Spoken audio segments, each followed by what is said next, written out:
Jason is a genuine, self-made multimillionaire who's actually been there and done it. He's a successful investor, lender, developer, and entrepreneur who's owned properties in 11 states, had hundreds of tenants, and been involved in thousands of real estate transactions. This program will help you follow in Jason's footsteps on the road to your financial Independence Day.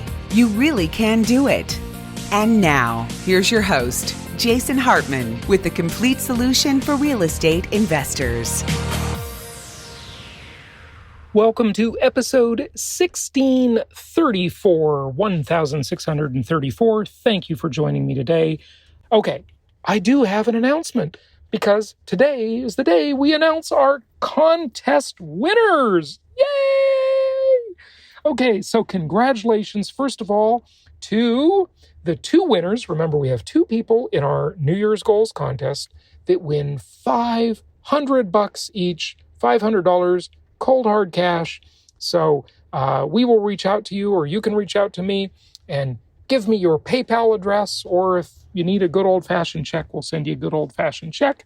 And the first winner of $500, remember I told you the odds were really in your favor.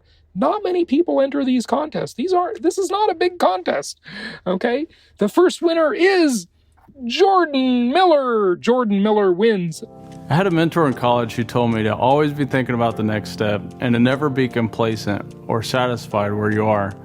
I'm the kind of guy who's always thinking about the future. I love thinking about the what ifs when it comes to what I could do or accomplish. And if one quote could sum up my life's mantra, which happens to be from my all-time favorite movie, it is, get busy living, or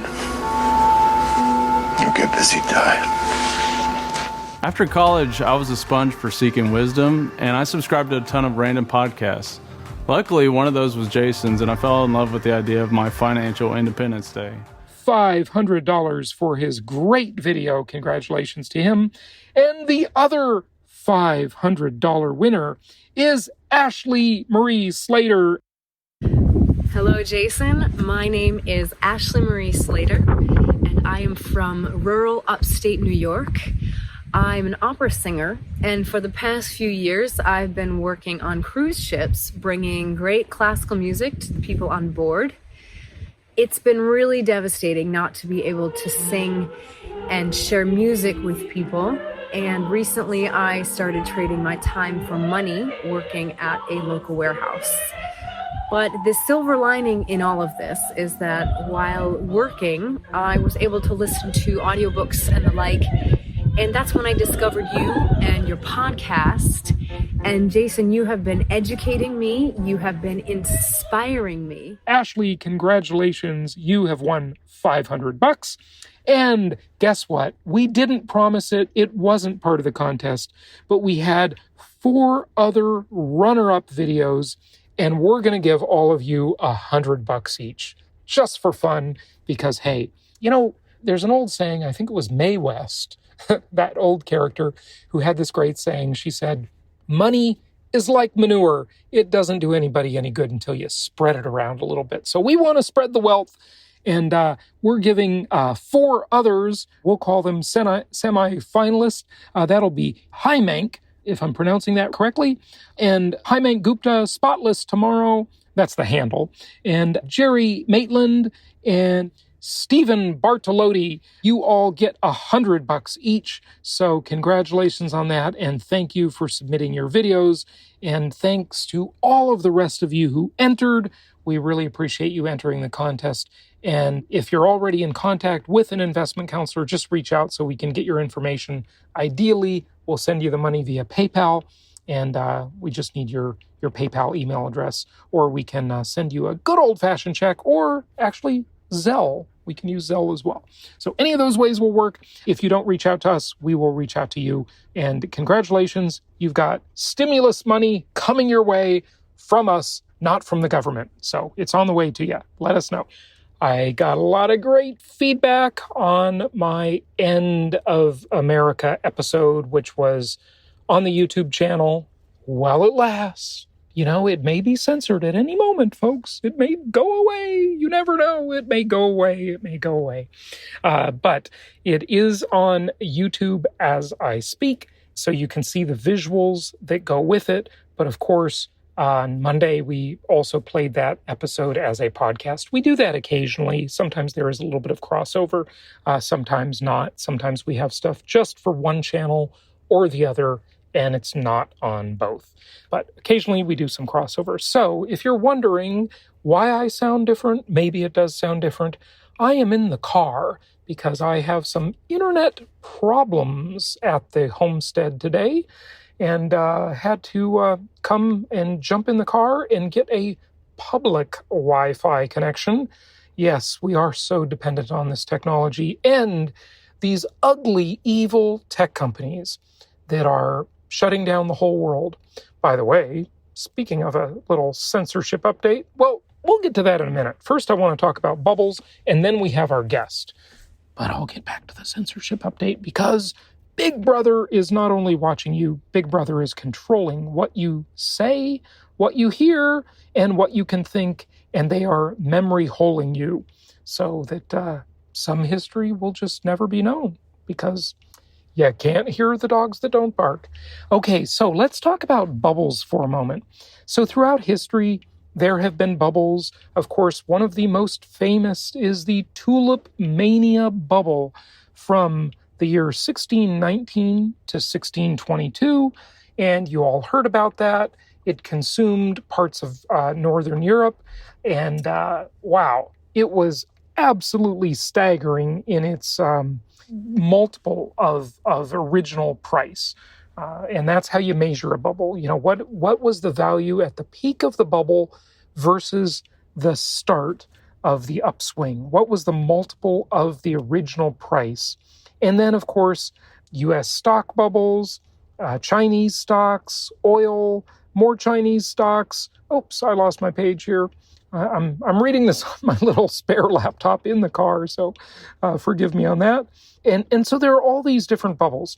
So what I'd like to do is share with you some of the numbers from some of these bubbles, just so you can see how staggering it is. And many are waiting for the real estate crash. And as I've mentioned before, and many of my expert guests on the show have mentioned, I think those people are going to be sorely disappointed. Why do I think they're going to be sorely disappointed? Because, you know, look, there will be an adjustment in the market. No question. There are always adjustments. And if the adjustment is a big enough adjustment, then it's labeled a crash, right? So the reason they are going to be sorely disappointed if they expect this to happen anytime soon. Now, granted, when I say this, I must make the disclaimer that I am barring some event that we can't exactly predict. For example, we have got a country that's going through some chaos right now. If we don't see an orderly transition of power, or maybe we'll see no transition of power, who knows? It's getting pretty heated out there. If we see lots of civil unrest, if we see, some other extrinsic event, maybe, God forbid, terrorism, something like that. There are all these wild cards always. But if you simply look at the interest rates and you adjust for interest rates and inflation and current higher home prices, what you see is that homes, of course, as I've told you before, are actually less expensive than they were 14 years ago on a monthly mortgage payment basis. And that, my friends, is how the vast majority of people buy a house. They buy it based on the monthly mortgage payment. Now, so that maybe answers the vast majority of the question, are we in a real estate bubble? The answer is, I don't think so. Not yet. Maybe we'll get into one when things become really, really frothy. But with these low interest rates, it's hard to be in a bubble with negative real interest rates. In real terms, interest rates are negative. And remember, why we love that mortgage and why I say, half jokingly, half not, that debt is my favorite four-letter word is, of course, because this type of debt is what we call self-liquidating debt. This debt goes away by itself. The tenant pays the debt. The property supports the debt. It is self-liquidating debt when we don't have to pay our own debts. And in fact, the tenant usually gives us a couple $100 extra every month as a tip for letting them pay our debts for us. I love income property. It is the most historically proven asset class in the entire world, bar none. No question about it. Okay, so let's talk about some of these bubbles for a moment. Then a quick censorship update. Then our guest, who is going to report some interesting factoids to you. Okay, getting to my chart here, if it will stop being so squirrely and stop moving around on me on this little tiny mini laptop screen that I'm not used to. You get really spoiled when you have all these big screens at your desk, right? I used to just look at a little laptop screen all day, but now, got all these big screens and it's hard to go back. It really is. Hashtag first world problems, right? Okay, so stocks. From 2009 to today, the stock market has had a giant run-up. And many people say we are in a stock market bubble. And there is a lot of evidence for that. Now, before we go over the rest of these bubbles, I do want to say one additional thing about bubbles. You can be in a bubble, and the bubble can continue, and the bubble can expand, and the bubble can get bigger, and it can keep getting blown up more and more. And nobody knows when the bubble will pop. It is virtually impossible to know that. So I was talking to someone today, one of our clients, who was saying, look, I know the stock market's in a bubble, and I've been saying that for 6 years. And it has been in a bubble for 6 years, but it's still going somehow or another, right? So it's very hard, if not impossible, to know when that bubble will ever end. And that is the thing you've got to understand. So the stock market has been in a bubble for a long time. It continues to be in a bubble, but that doesn't mean it can't keep going up. Can you make money inside of a bubble? Sure you can. Absolutely, because the bubble just keeps blowing up bigger. And that is the thing that happens. So as we look at some of these bubbles throughout history, of course, stock market bubbles at various times in history, oil market bubbles, the tech bubble. Remember the dot-com bubble really kind of started in 1994 with Netscape, the Netscape browser, and Mosaic, and all those old names you used to hear, up to 2002 with the PetSmart, Sock Puppet, and Webvan, and all these idiotic things that everybody just stuck .com on the end of the name, and venture capitalists and stock investors in IPOs threw money at this stuff. And it just goes to show you, when you look at the history of bubbles, it just goes to show you that people, even supposedly educated expert type people, they fall for bubbles all the time throughout history. Don't give these people, whether they be our politicians or our tech overlords in the Communist Party of Silicon Valley, don't give them any undue respect.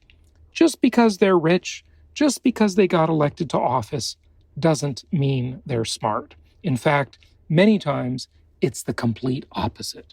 So hopefully you agree with that, you know it, and you understand that that's just the way it is. These are just fallible people. Many of them are corrupt and crooked.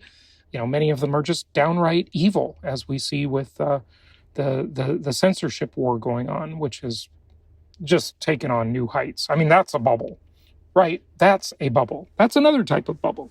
But we'll get to that in a moment, hopefully, if we have time. All right, so we have all these bubbles, but let's talk about the big bubbles throughout history. So we've talked about these before on the show. There's, of course, the South Sea bubble from 1719 to 1722. And in the South Sea bubble, right, we had, let's see what our multiple of price was. It was about a 12, in reading this chart, maybe that's a 14 times multiple of original price. Now, the Mississippi bubble, remember I've talked to you on past episodes about John Law and the Mississippi bubble, which was an absolute scam. It only lasted for 3 years, from 1716 to 1719. And in the Mississippi bubble, we saw prices, these outrageous prices, and John Law was the main character in that whole story, go to almost 20 times multiple in just a matter of that very, very short time. But then everybody nowadays, what are they talking about? You know what I'm going to say, right? And remember that when I talk about this next potential bubble, maybe it's not a bubble though. I tend to think this one may not necessarily be a bubble. We will see. I'm not saying it is. I'm just talking to you about what is on the chart here. And that, of course, is, drumroll please, it is Bitcoin. Yes. 2014 to today. Now remember, Bitcoin existed back in 2009, but in 2014, it really started getting some wings, all right? And you started hearing about it. We were talking about it at Meet the Masters, I believe, back in 2011 or 12. And we talked about it, and I remember people saying, what's Bitcoin? What is that? I don't understand. Well, we all know now, mostly, right? So 2014 till today is what the chart charts, if you will, and that bubble has expanded by a 35 times multiple. And I will tell you, since so much has happened with Bitcoin, just in the past 3 weeks, that bubble has blown up even higher. And maybe it can blow up even more. Maybe it'll never collapse. None of us know. None of us really know. Because again, no intrinsic value. That's the argument. Also, fear of political risk, of regulatory risk, definitely reasonable when it comes to Bitcoin. However, maybe the intrinsic value, maybe the utility for it. Remember, my 2 value drivers for any commodity on earth are what? If you remember, they are scarcity and utility. Well, Bitcoin has scarcity because there are only 21 million coins, and some of them have been lost. And it has maybe utility if it becomes money, or if it becomes digital gold, or if it becomes a store of wealth. Now, those are pretty big ifs, so be careful. It's a highly volatile asset class. But if you've got some money and you can afford to speculate, I think it's got an asymmetric risk component, which is rather interesting. But the biggest and most famous bubble of all time, of course, is the tulip bubble, Tulip-Mania. Isn't it amazing that there's a bubble about a plant, about a flower? You'd think, well, we could just grow more, right? But that's what adults all over were freaking out about back between 1619 and 1622, Tulip-Mania. And guess what? During that short time span, the multiple went up immensely. It was about 52 times starting price, about 52 times, if you can believe that, in that very short 3-year time span. So those are bubbles. And again, you heard what I said about real estate, about income property. I don't think you need to worry about that one too darn much given that. Okay, I have a listener question here.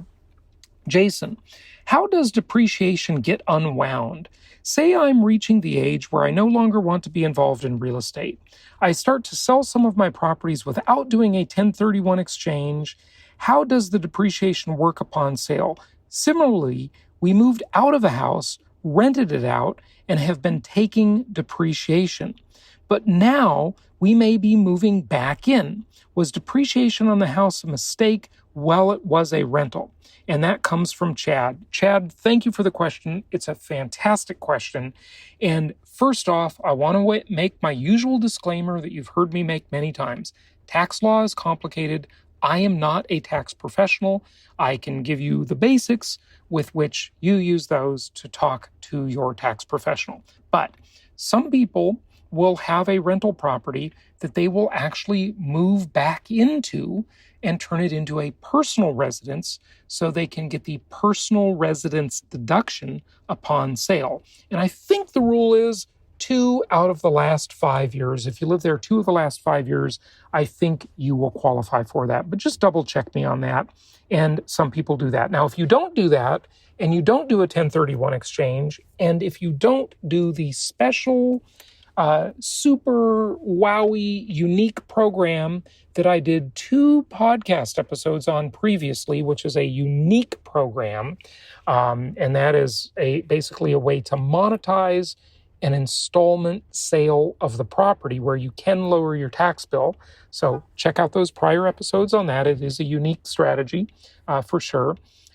You will have to simply recapture the depreciation on those properties and pay the tax. That's why there is somewhat of a big incentive to get people to stay in the real estate game and to keep providing housing. That's what the IRS wants us to do. That's why they gave Donald Trump such a fantastic tax deal on his tax return, because he did what the IRS incentivized him to do. And that's why he paid so little in taxes, because of the beautiful tax benefit of depreciation. It is absolutely the best tax benefit going because it's a phantom write-off, it's a non-cash write-off, and it is the best deal going. Okay, quick censorship update, and we'll get to our guest. So, did you know that in one day last week, the disgusting, evil company known as Twitter deleted 4.5 million accounts of conservative Twitter users? 4.5 million accounts in one day they deleted. And these people, of course, have no recourse against the evil empire, the Communist Party of Silicon Valley. Liquid Web, a big hosting company, a big server hosting company, is now deleting conservative websites. Of course, you know about Amazon deleting Parler's account, Amazon's AWS service. And before that, just days before, Google and Apple, 2 more evil companies. Apple, of course, employing sweatshop labor, violating all sorts of U.S. child labor laws, but they're not violating them because they're not in the U.S. They just manufacture in China and run their sweatshops there. You know, of course, you know, we buy their products readily without any conscience about it whatsoever here. And then Tim Cook has the absolute hypocrisy and audacity to lecture us on every fake virtue signaling moral quality. Absolutely pathetic. These companies are simply just pathetic. But they are where we are. Look, hey, it's our fault. We buy their stock. We buy their products. You know, we spend time on their platforms. We made them what they are. So now we've created a monster and we must deal with it. But yeah, so the server company deleting people's accounts. And you're just seeing a lot of this everywhere you look. It's absolutely horrific what is going on in this country. Of course, Parler sued Amazon for antitrust violations. Let's hope that goes somewhere, and let's hope they pay. And let's hope these companies who have been basically rent-seeking, they have had all sorts of advantages in their favor for way too many years.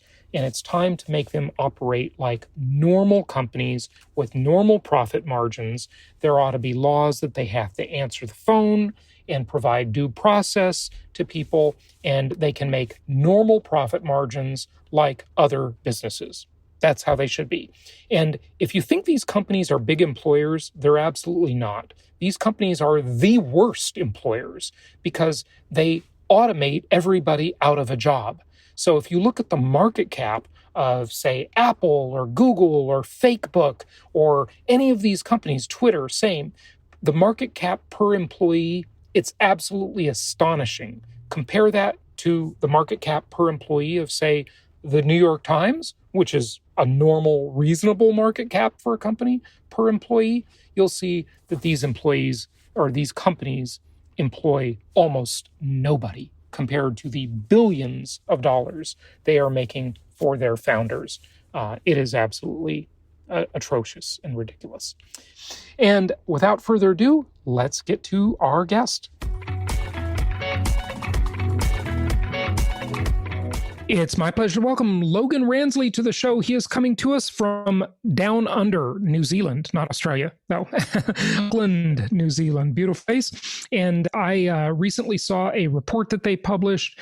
He's the founder of Landlord Studio, and this is a real estate index report that profiles rental housing in the United States. Logan, welcome. How are you? Very well, thank you. Appreciate you having me on your show. Yeah, my pleasure. My pleasure. So first off, maybe just share with our listeners and viewers your overall take on the rental housing market in the U.S. What do you see happening out there? So it's been very interesting this year. Obviously, it's been very up and down from, being able to anticipate what's going to happen. So we've seen everything from rental collected being dropped over time, and some of our users have unfortunately had to, fault on some of their properties. So for a long time, it seemed very grim, but it's actually picked up a lot over the last kind of 2 months. Interest rates are really low in a lot of places. So it's really a really good time to kind of invest in rental properties in general.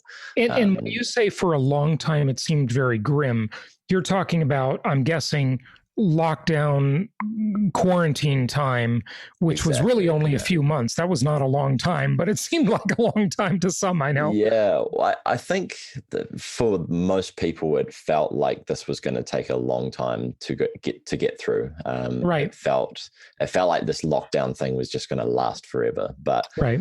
What we've seen is obviously it actually passed quite quickly. And even in the stock market, you saw this massive drop, and then it picked right back up within a month. So it's been very interesting to watch that as a whole, I guess, and the impact, particularly on the residential rental market as well. There's been a lot of talk about eviction moratoriums, tenants not paying their rent. And, I read that stuff in the news, and of course the news media likes to be sensational. Bad news sells, sensationalism sells. But we just have not seen much of that at all with our clients. It's like the tenants are paying their rent. There's really, virtually no problem whatsoever.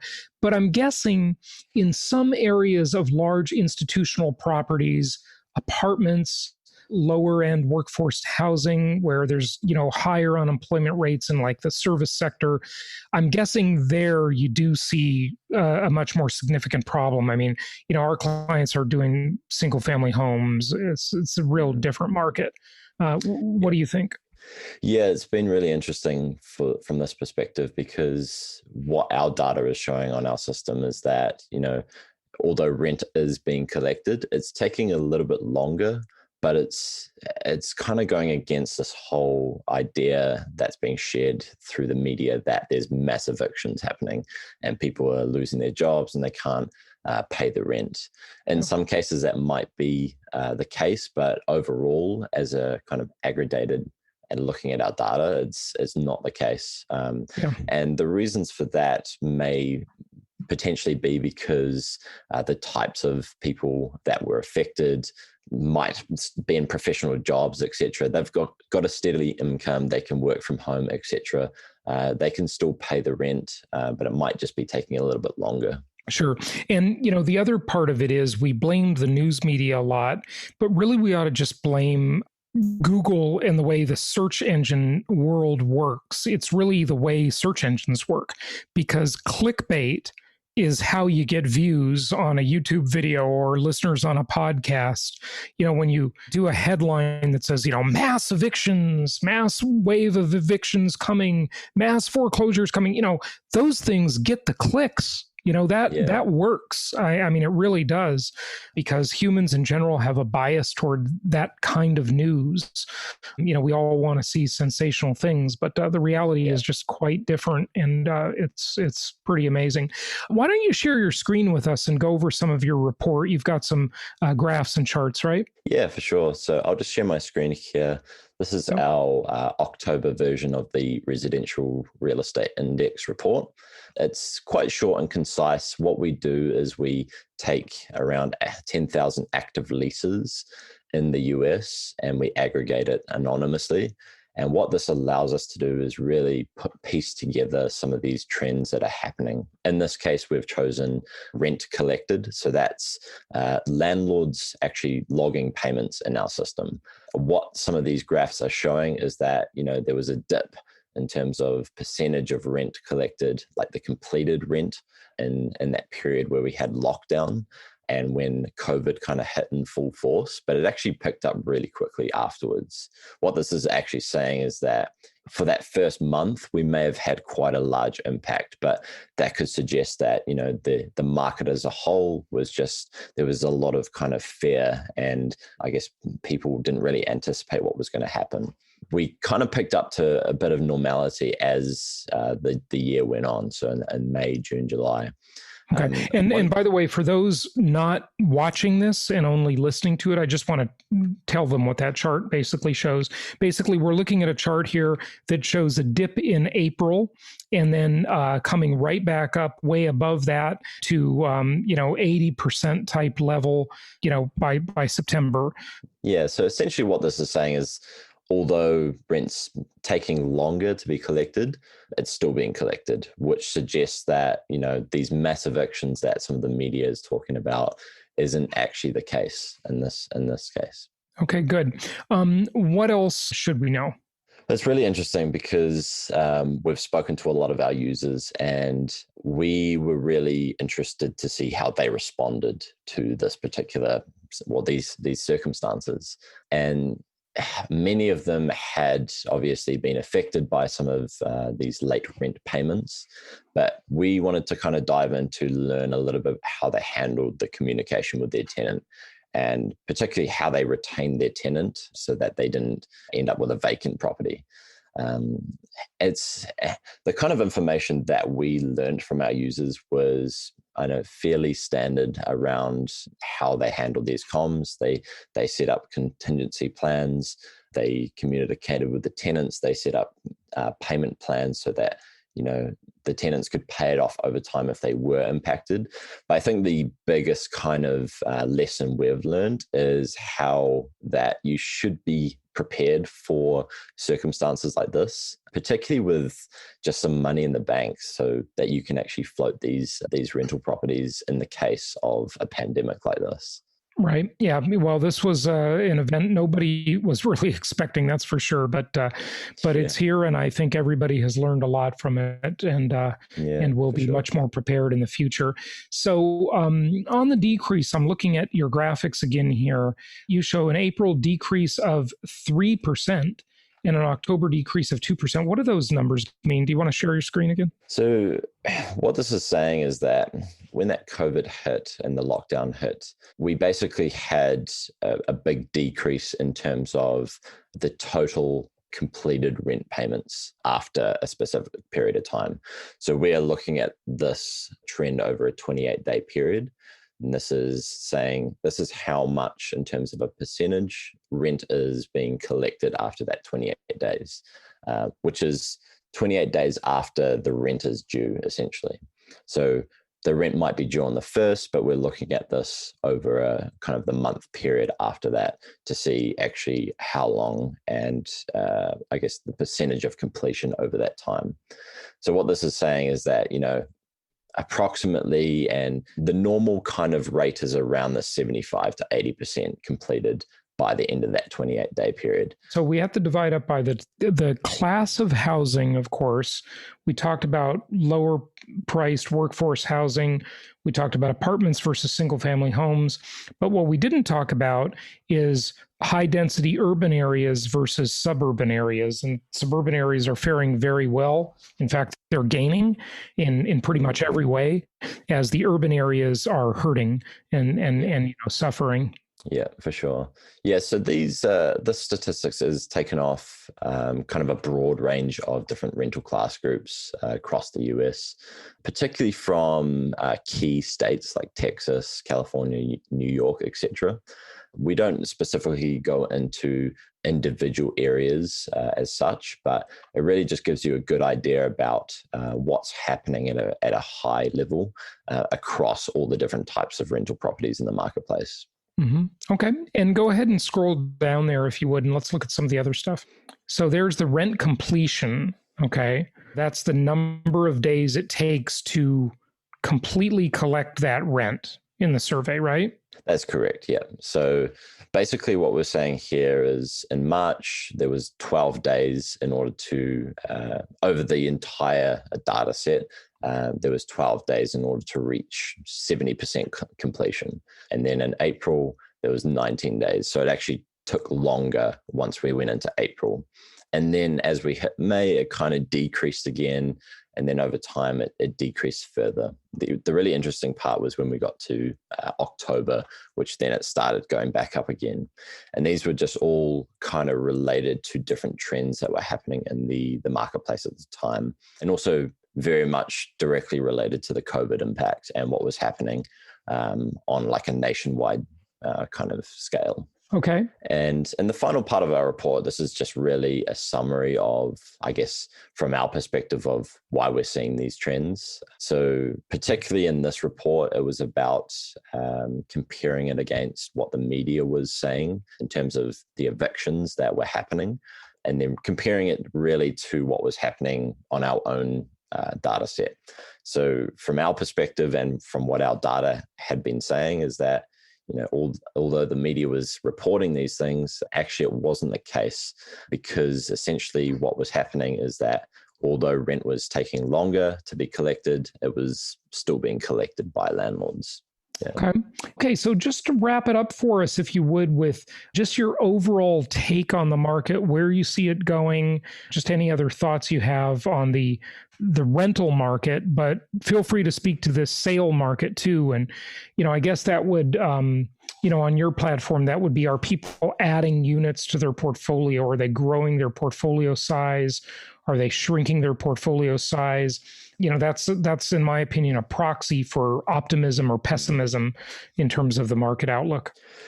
Yeah, so it's really interesting. We've seen a lot of users selling off property, but we've also seen a lot of users expanding property as well. So it's kind of polar. From what my take on this is that essentially there's a lot of people that are still scared and fearful of what's happening. Potentially they are over leveraged.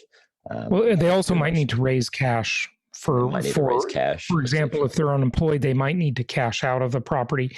Even if the property is performing well, that is not necessarily the issue. The issue is what's going on in the rest of their life. Exactly. So personally, I think it's actually a really good opportunity for buying into the rental market at the moment. Like, interest rates are very low, but from my own conservative nature, I would be hesitant to over leverage and take on too much debt as well. But in saying that, I think there's an opportunity at the moment for people to expand their properties and to potentially figure out a way of kind of retaining what they have rather than just selling everything off. But I also understand that in some circumstances that, you know, a lot of people can't just do that. Yeah. So it's really... And you didn't break up this report though on geographical locations. I mean, even my mother, who has only sold one property in her whole life. She's just an accumulator she just wants to buy more and more. She is even thinking finally of selling off some of her portfolio in California because that state is so poorly run. You know, I heard a funny thing the other day. I just got to share with the audience. Elon Musk, widely considered to be the world's smartest man, right? So, and he recently announced, you know, he's moving to Texas, right? And, you know, he's probably going to start moving his business affairs out of California too. But, you know, so far it's just a personal move, right? And so the funny line is Elon Musk, the world's smartest man, is moving away from the world's dumbest governor, Gavin Newsom. I thought that was pretty funny. And, you know, to see him leave the state. And so, you know, it really matters what the geography is, because people are leaving California, they're leaving New York, they're leaving Massachusetts, they're leaving a lot of these places and liquidating properties, but then they're buying properties, but it takes them a while to buy, because if it's just their personal residence, you know, they probably rent for a year, and figure out exactly what area they want to live in the new city, or even if they want to stay in the new city. So, there's kind of a lag time there. It's hard to judge a lot of this stuff, isn't it? What we'll be doing is focusing in on states to see the differences in terms of the data sets, because what we've personally seen from our customers and talking with them is it does vary depending on the states. And from what I've seen in the market, there are a lot of people leaving California due to various reasons, taxes or management or how it's run, etc. But it's something that we will be focusing on and releasing new, insights into over the future. Sure. Good stuff. Well, Logan, thanks again for joining us. Appreciate it. Not a problem, Jason. Really appreciate it.